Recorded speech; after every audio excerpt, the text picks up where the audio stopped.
लोकसभा पश्चिमी चंपारण। बिहार की 40 लोकसभा सीटों में से एक पश्चिमी चंपारण लोकसभा सीट है। हिमालय के तराई इलाके में बसा ये जिला जल और वन संपदा से परिपूर्ण है। बेतिया जिले का मुख्यालय भी इसी शहर में है। यहाँ का वाल्मीकि नगर देवी सीता की शरण स्थली होने से काफी पवित्र है।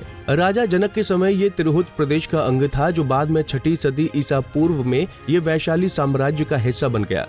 उत्तर प्रदेश और नेपाल की सीमा से लगा ये क्षेत्र भारत के स्वाधीनता संग्राम के दौरान काफी सक्रिय रहा है। महात्मा गांधी ने यहीं से अंग्रेजों के खिलाफ नील आंदोलन के सत्याग्रह की शुरुआत की थी।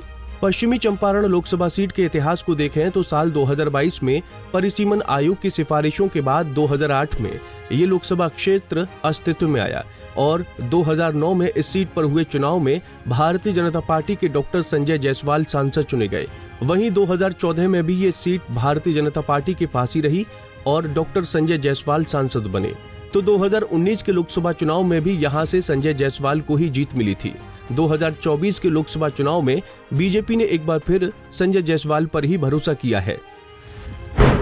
पश्चिमी चंपारण लोकसभा सीट के अंतर्गत कुल 6 विधानसभा सीटें आती हैं, जिनमें से पश्चिमी चंपारण जिले की नौतन, चनपटिया और बेतिया विधानसभा और पूर्वी चंपारण जिले की रक्सौल, सुगौली और नरकटिया विधानसभा क्षेत्र शामिल हैं। 2019 के लोकसभा चुनाव में BJP candidate doctor Sanjay Jaiswal ने पश्चिमी चंपारण सीट पर जीत हासिल की थी। जायसवाल ने 6,03,706 वोट हासिल किए थे।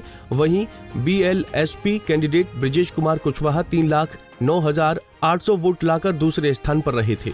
तो 45,699 वोट के साथ नोटा तीसरे स्थान पर रहा था।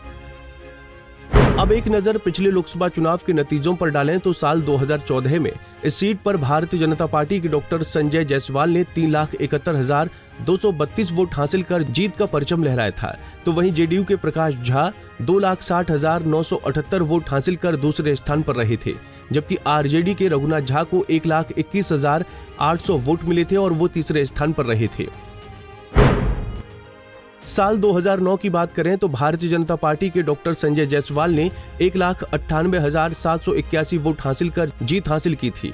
तो वहीं एलजेपी के प्रकाश झा 1,51,438 वोट हासिल कर दूसरे स्थान पर रहे थे, जबकि कांग्रेस के अनिरुद्ध प्रसाद उर्फ साधु यादव को 70,001 वोट मिले थे और वो तीसरे स्थान पर रहे थे।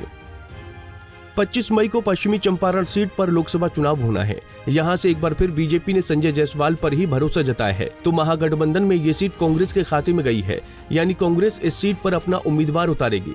चंपारण सीट महात्मा गांधी की सत्याग्रह की भूमि रही है, इसीलिए ये सीट कांग्रेस के लिए प्रतिष्ठा की सीट है। अब देखना होगा कि इस बार पश्चिमी चंपारण की जनता किस उम्मीदवार को अपना आशीर्वाद देगी। Bureau report, Punjab Kesari TV. हमसे जुड़े रहने के लिए हमारे YouTube चैनल को सब्सक्राइब करें और नई वीडियो की नोटिफिकेशन के लिए बेल आइकॉन को दबाएं।